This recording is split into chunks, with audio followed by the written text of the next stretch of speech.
Nobody knew who that lady was, but as she walked through the heavy doors of the church, the silence grew even thicker. The sharp sound of hinges echoed through the hall like a warning. Each step she took made the floor creak, almost as if the floor itself were hesitant to support her. Eyes began to turn, one by one, like dominoes slowly falling. First, those closest to the entrance, then those in the middle of the aisle, and finally those in the front row, where the family wept silently. She didn't fit in. She wasn't dressed in the expensive black clothes everyone else wore. Her simple, worn-out dress seemed to belong to another era. A white scarf partially covered her gray hair, and her eyes, her eyes held something no one there could name: sadness, anger, or a strange peace. As she walked, she didn't hurry, as if each meter were a calculated decision. Some whispered, others frowned, trying to recognize that face. But most just watched, mesmerized, unable to understand why they seemed to belong more to that moment than anyone else in the room. In the center of the church, the coffin lay open. Above it, a wreath of white lily. The man's body inside appeared at peace. Alvaro Figueiredo, the magnate, the benefactor, the exemplary husband. His framed photo, placed next to the coffin, showed a confident, almost sovereign smile, an image of respect, power, and perfection. But in a few seconds that image would crumble. Her trembling hand, the woman stopped before him, slowly tracing it, as if recognizing every detail. Then, gently, she approached the deceased's face. There was an intimacy in that gesture that no one could explain. The murmur among those present grew, but suddenly ceased when she opened her mouth. His voice was not loud, but it echoed like thunder in a silent dawn. "My husband, why did you never tell the truth?"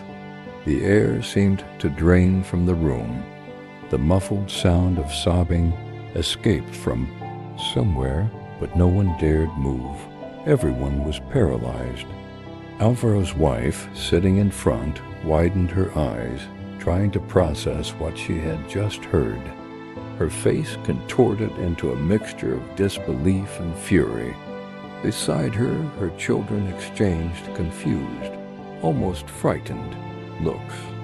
And then the woman unknown to everyone did something even more disconcerting. She slowly opened the bag she carried close to her body and removed an old document protected by plastic yellowed with age. She held it up for everyone to see. A marriage certificate. Date: June 12, 1974. Groom: Alvaro Figueiredo. Bride: Helena Duarte. A buzz erupted like a gathering storm. The security guards began to move, but hesitated, perhaps because of the woman's age, perhaps because of the silent weight of the revelation. Helena didn't cry. She didn't tremble. Her face was a mask of calm, but her eyes told an entire story, decades hidden. Friends, and in that moment, people, journalists, coffin, curious on the official family, she didn't just break the silence. She destroyed a myth. The man everyone knew as upright and blameless, now in death carried with him a shadow that no one imagined existed. And as the first questions formed in the minds of everyone present, who was she? Why had she never shown up? And above all, what else had Alvaro hidden? One certainty lingered in the air. This woman wasn't there to pay homage. She was there to expose the truth, and the truth everyone knew can be more lethal than any secret. The funeral was for Mr. Alvaro Figueiredo, a name that carried weight. A business magnate with a fortune estimated in the billions, he built an empire that spanned generations. Throughout his public life, Alvaro was the embodiment of the perfect man, a faithful husband, a loving father, a fair and generous businessman. He was a constant presence at charity events, praised by politicians and admired by competitors. A man who seemed untouchable, above suspicion. But on that silent, mournful morning, something was about to break. The church was full. The flowers gave off a sweet scent that mingled with the uncomfortable weight of loss. People wept quietly, some staring at the casket as if unable to believe the man was gone. The family sat in the front row, the official widow in impeccable black, the children beside her, all with red eyes and closed expressions. Then the heavy doors of the hall opened. A woman entered. Her gray hair was neatly pinned back, her face weather-beaten, but her gaze so steady it seemed to pierce through walls. She wore simple, almost humble clothing, an old dress, a worn-out coat, and a pair of shoes that had seen many years of wear. The contrast with the luxurious surroundings was stark, and that was precisely what made everyone notice her. Each step echoed on the marble floor, shattering the almost sacred silence. There was no rush. There was no hesitation. She knew exactly where she wanted to go and why she was there. Some whispered, trying to guess who it was. Others frowned, uncomfortable with the presence of someone so out of place. But no one dared stop her. When she reached the center of the church, her gaze fixed on the coffin, she stood still for a moment as if measuring the distance between the past and the present. Her eyes didn't fill with tears, but there was an intensity in them that made it clear. She had a story to tell. Her name, Helena Duarte, 72 years old.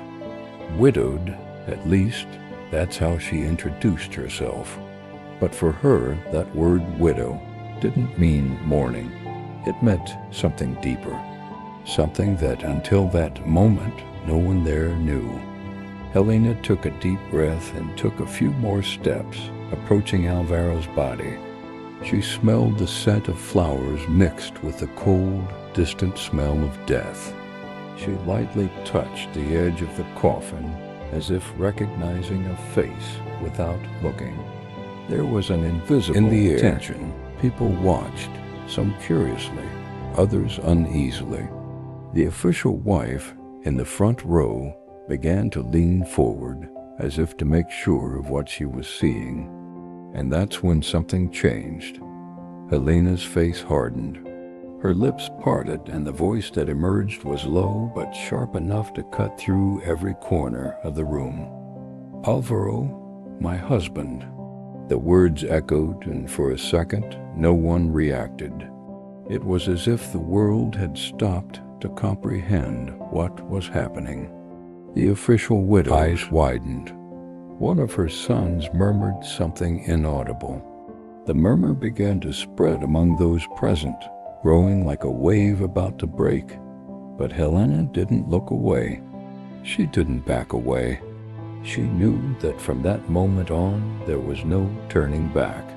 What no one knew and what was about to be revealed was that this woman carried not just a story, but evidence. Evidence of a past that Alvaro had hidden from everyone, and that now, even in death, he could no longer keep buried. The question remained in the air was simple. What else would she say? When Helena stood before the coffin, the entire hall braced itself for a simple gesture, a silent farewell, perhaps a shy tear, or a whispered prayer. But that's not what happened. She leaned forward slowly, as if carrying a huge weight on her shoulders, and her wrinkled hand rested on his cold face.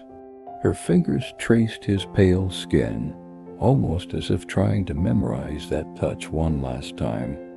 Then she broke the silence with a sentence that seemed to have reached her decades ago. my husband. Why did you never tell the truth?"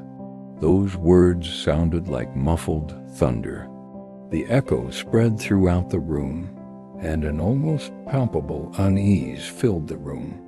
For a moment, no one moved. Even the suppressed crying ceased. The silence didn't last long. Soon, whispers began to spread between the rows of chairs like sparks in a dry field. In the front row, Alvaro's official wife moved abruptly, as if she'd been hit by an invisible blow. Her body stiffened, her eyes wide. She didn't know whether to stand or remain seated, but instinct made her stand. A mixture of confusion and disbelief etched across her face. Helena, for her part, didn't back down. She didn't seem intimidated by the judgmental stares, nor by the social weight of the moment. On the contrary, her expression showed that she had been waiting for this very opportunity.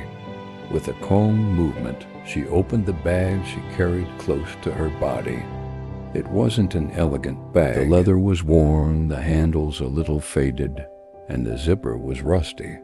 To anyone looking from the outside, she might think she carried only souvenirs and old photos. But from within, Helena pulled out something that would completely change the course of that funeral: a marriage certificate. The paper, yellowed with age, bore the marks of a lifetime of storage-folded corners, small stains, and that fragile texture that only time can create. She held it up for all to see. Some in the audience stood up discreetly, craning their necks to confirm what they saw. And then he read in a firm voice, as if he wanted each letter to be engraved in everyone's memory. Date, May 12, 1974. Location, a small inland town. Signature, Alvaro Figueiredo. The effect was immediate. The murmur grew louder. It was as if everyone present had just received an intimate revelation and at the same time a collective shock. "That's impossible," someone murmured in the background. Replied another, "She must be making it." The official family was in complete disarray. The official widow, until then the center of attention, now stared intently at Helena, as if trying to figure out if the woman was crazy or telling the most terrible truth. A few security guards moved discreetly, approaching Helena, but they hesitated. There was no shouting, no aggression, just the presence of concrete evidence in the hands of a woman who showed no fear. Helena stood there, motionless, staring at Alvaro's body. It was as if, in that moment, only the two of them existed. The rest of the room was a distant noise. For her, that wasn't just a day of farewell. It was the day of revelation. And for everyone listening, it was the beginning of a mystery no one was prepared to face. Because if that certificate was real, how many other truths would Alvaro have hidden?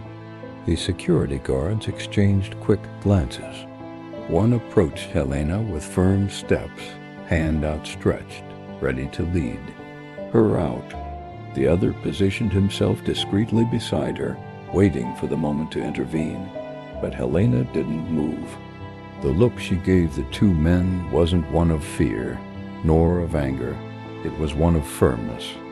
A look that seemed to say, "If you touch me, you will carry the weight of this truth forever." And then, before anyone dared touch her, she spoke again. Her voice was controlled, but filled with a deep, almost impossible to define emotion. "He promised me he would come back." And he did. But no one knew. The buzz spread like wildfire. People leaned toward one another, murmuring questions, guesses, and theories. Their gazes flickered between Helena and Alvaro's body, as if trying to find some trace of confirmation. The official wife stepped forward, her face contorted in disbelief. Her children, still seated, exchanged uneasy glances, trying to understand if this was a cruel farce or, worse, the truth. Helena was unfazed by the hostile environment. She held the certificate tightly in her hands and continued, with the clarity of someone who had waited decades to be heard. For years, decades, Alvaro was married to me. I was as much his wife as the one you all know. He came to see me whenever he said he was traveling on business. With each word, the weight of the revelation grew. Those present seemed to struggle to process the idea that the man they all admired was leading such a meticulously hidden double life. Helena paused, opened her worn purse again, and withdrew a thick envelope. From inside, she slowly slid a sheaf of old letters tied with a piece of red ribbon. The paper was yellowed, but Alvaro's handwriting was clear. He wrote to me every week when he was away, she said, almost in a whisper that was so quiet it made everyone lean in to hear. Here are his words, his promises. The sound of pages being flipped filled the air, and they weren't just letters. Helena pulled out old photographs. She and Alvaro, young, smiling, a camera in a small house in the countryside. In some images, he wasn't wearing the impeccable suit of public events. He was in a simple shirt, embracing her with an affection that seemed genuine. And then, as if it were the final piece to destroy any doubt, she held up an old bank statement, showing a joint account in their names. The shock was total. Some people stood up, unable to continue sitting through that avalanche of truths. Others quietly moved away, as if unwilling to get involved. But no one, absolutely no one, could ignore what was happening. The man in the coffin, who until that moment had been remembered as an example of integrity and family devotion, was now being redrawn before everyone, no longer a hero, but an enigma, or perhaps an imposter. The tension in the air was so thick it felt like you could cut it with a knife. The official wife clenched her hands, as if trying to hold on to her sanity. The children avoided Helena's gaze, and she stood firm. Because Helena, that moment wasn't just about revenge or exposure. It was about reclaiming something that time and silence had tried to steal, her story. But the question that was beginning to grow in everyone's minds was not just, why did he do that? And yes, what else is still hidden? What no one there knew was that Helena hadn't told them everything yet.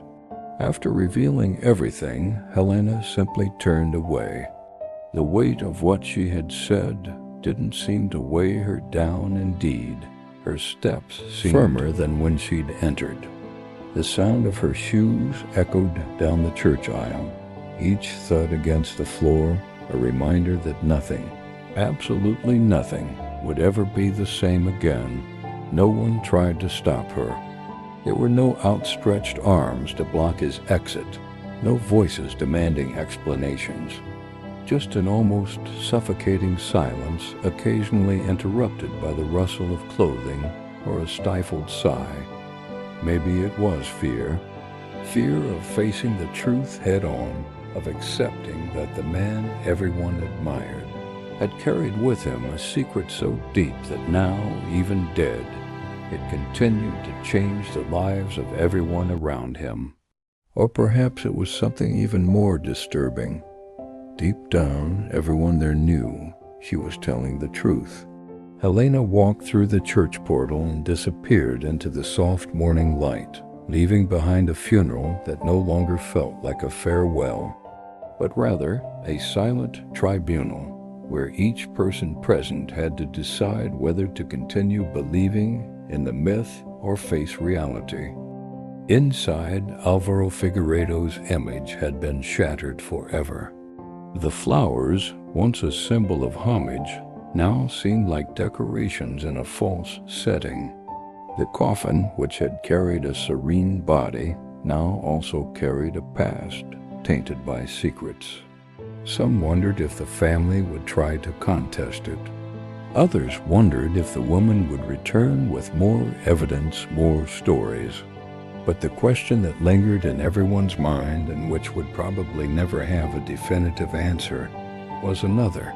Did he really love them both, or neither? Perhaps he loved only himself, seeking in each life a piece of comfort or power. Or perhaps, in his silence and duplicity, he was a divided man, incapable of giving himself completely to anyone. The truth is that after that day, Alvaro was no longer remembered solely as an exemplary businessman. He also became the protagonist of a mystery that would never be fully solved. And Helena? She returned to anonymity. Perhaps home, perhaps to a place where she could find the long wait and the weight of carrying alone such an impossible to believe story. Stories like this make us reflect on how we know or think we know the people around us. How many truths are hidden behind public smiles, impeccable reputations, and seemingly solid relationships? And what's more, what would you do in Helena's place? Would you keep the secret until the end, or would you reveal everything, even if it were too late to change anything? If you were in her shoes, would you reveal the truth at the funeral or let the story be buried with him? I'd love to hear your opinion. Leave a comment below.